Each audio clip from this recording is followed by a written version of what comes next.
Everyone watching the show, do you be yourself and make sure that you love being yourself. And I just realized a long time ago, not long enough, I wish it was earlier, but a while ago that I'm not gonna make everybody love me. Period. Say what's on your mind, speak what's in your heart and how you really feel. When you're trying to be something else, when you're trying to fit into what's going on, it's like you kind of stray away from your path a little bit. It's so important in a world that wants you to go against everything you need, want, and love to be yourself. It's easy to get lost in life if you don't have yourself to go back to. Because at the end of the day, when it's all said and done, what do you have left besides that? I really love music as it helps express and understand myself more. And one situation that really engraved on my brain why it's so important to be your authentic self at all times was the Kendrick Lamar, J. Cole, Drake beef. And more importantly, J. Cole's song Port Antonio after the beef, the ultimate stamp of being your authentic self. It was October 6, 2023. Drake released his long anticipated album known as For All the Dogs. I mean, it was a cool album, definitely nothing we haven't seen from Drake in the past couple of years per se, but one song stood out. It was called First Person Shooter featuring J. Cole. Drake and J. Cole went back and forth about how nobody can touch them in the rap game and how they are killing it, hence the name First Person Shooter. It was a wavy song. J. Cole definitely walked Drake on his own track, but there was one bar that J. Cole said that would change the rap game forever. Is it K-Dot, is it Aubrey or me?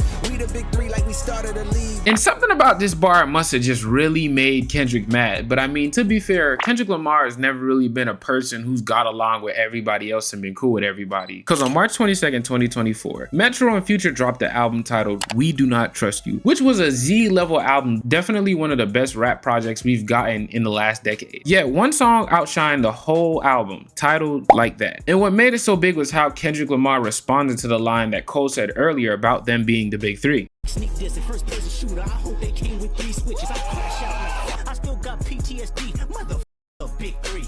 It's just big me. The whole rap game was shook. They haven't seen the gods of rap go head to head since Tupac and Biggie. So everybody started to feel the fire. Cole and Drake's DMs and mentions became flooded with people hoping for them, more specifically Cole, since he is the better rapper lyrically than Drake, to respond and battle Kendrick Lamar to the death until one can no longer continue. And in a very surprising fashion, on April 5th, 2024, a day before his Dreamville festival, he dropped Might Delete Later. Also one of the best rap projects we've received in the past decade this year. Yet once again, just like in the We Do Not Trust You album, one track stood out amongst the rest, titled 7 Minute Drill. And pretty much this song was just a response to Kendrick Lamar's verse on Like That, saying there was no big three and Kendrick Lamar was the best rapper. He attacked Kendrick's catalog. First was classic, your last shit was tragic. Why I got here off of bars, not no controversy. Funny thing about He told him that he only wanted to battle for fame and money. if he wasn't dissing, then we wouldn't be discussing.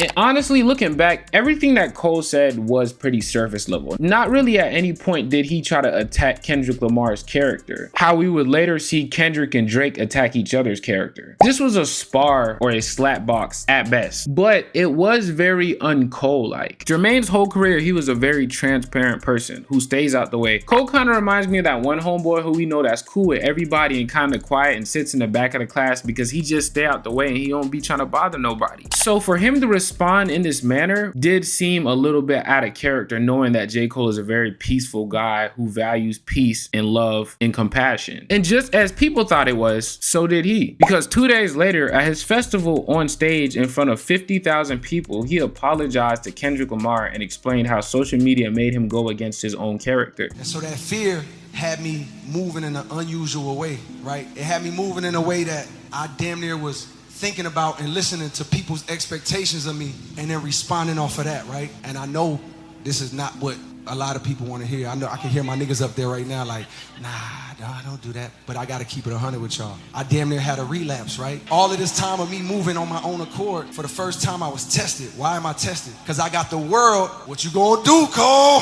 Boy, I must have had 1,000 missed calls. Oh my God. So I felt conflicted because I'm like, bro, I know I don't really feel no way, but the world want to see blood. I ain't gonna lie to y'all. I moved in a way that I feel spiritually feel bad on me. Like, it's in the midst of me doing that and in that shit, trying to find a little angle and downplay this fucking catalog and his greatness. I want to say right now tonight, I pray that my nigga really didn't feel no way, and if he did, I got my chin out. Take your best shot. I'm gonna take that. On the chin, boy, do what you do. And what was so deep about this was how authentic he was. He was in front of that many people in a niche like rap, where what is valued is not compassion, love, and forgiveness, but hate, aggressiveness, and war. This is vulnerability. This is humility. This is choosing yourself over everybody's expectations of you. But as I said, a lot of people thrive off negativity these days. So this positive and frankly very human response was not well received by the public. Cole apologized to Kendrick. Fuck all that shit.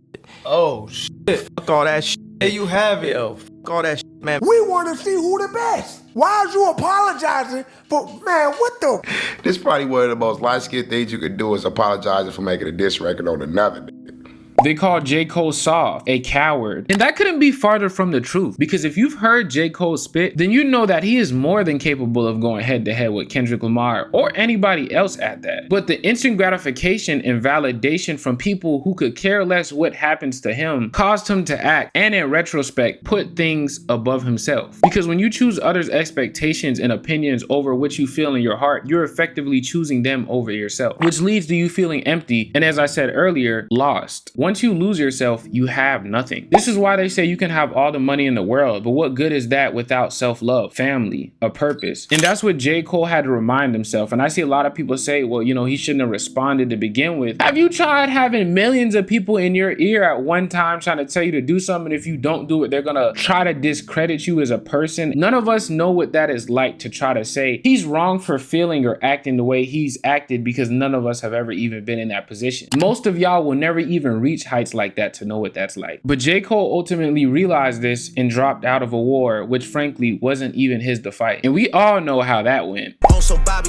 I wanna know what Whitney need. All that puppy love was over in y'all late teens. Your son's a sick man with sick thoughts. I think like him should die. Regardless of the winner, they both had to get very dirty and go really low for these battles. And that's really what people wanted. People will facilitate you to destroy yourself and then shame you for destroying yourself after, just as if they weren't clapping you on to do so. And while I feel like both of the rappers lost themselves a little bit while going through this beef, in the midst of all of it, J. Cole was silent. The whole world wondered where he was at. Would he ever even drop music again after people took him out of the best rapper in the world conversation? And that was until October 9th, 2024, when J. Cole dropped Port Antonio. And the song was almost like a conversation with himself, 100% honesty. He talked about how he realized it was pointless to seek validation from others. I learned long ago you can't please them all and it hurts trying. How people tried to pimp his butterfly and use his gift to destroy others. I pulled the plug because I seen where that was about to go. Wanted blood, they wanted clicks to make their pockets grow. And the most impactful line to me was how authentic he was about when he said people didn't think he was the best rapper anymore. Like guess a gun ain't what I'm trying to be, my nigga. They stripped me of my spot and now I'm finally free, my nigga. Hey Drake, you'll always be my nigga. I ain't ashamed to say you did a lot for me, my nigga. As you saw earlier, the outside people always care about looks and perspective of your public relationship. You have to look like the best or strongest. For him to do this and make a song like this being vulnerable, talking about how these were his friends and he didn't want them to be his enemies, how he respected himself, and to be honest enough to say he made a mistake in a world that wants you to be so perfect, people called him corny. People said he was lame. What do you mean you finally free? What do you mean you finally free, as if you never wanted parts of the big three conversation? And that's the thing with being your authentic real self. You have to accept that a lot of people are not going to understand it, and frankly, a lot of people are jealous. Hating is just confused admiration. A lot of people will see you have the audacity to walk through this life where people will tear you down for being yourself and still be yourself, and they envy that and they wish they could be like that. So when people feel like they can't have things that they want, they hate on it or they despise it. They say, I never wanted that to begin with. And that's what they do with you when you are your authentic self. But a wise man once said, only strong can show compassionate for the weak. And you have to apply that with yourself. Only the strong side of you can show compassion for the weak side of you. That's what it's about. Your strength is in showing compassion and vulnerability. 2 million years ago, the dinosaurs roamed the earth. These are the biggest, baddest creatures on the world. But what they don't tell you is, so did the butterfly. So did the turtle. That should tell you something. It's not about being the biggest, baddest, and the top of the food chain. saying. It's about being loving, compassion, peace. And that has always been J. Cole. And Poor Antonio, the same as his Love Yours song, is a stamp and a constant reminder that the external can never suffice what you lack internally. So many people are just running from themselves with how they walk, how they talk, how they treat other people, more importantly, how they treat themselves. Maybe people feel like you're not good enough. You can't sing, but you want to be a singer. You can't dance, but you want to dance. You can't play basketball, but you want to be an NBA player. I'm here to tell you, you're more than capable of doing whatever you want. All you have to do is believe in yourself. All you have to do is love yourself. To be yourself is to be vulnerable with yourself, to understand oneself. And the more you start to understand and love yourself, that's where the growth, change, and more importantly, happiness can come in. So be your authentic self no matter what people gonna say, because you're waiting for you.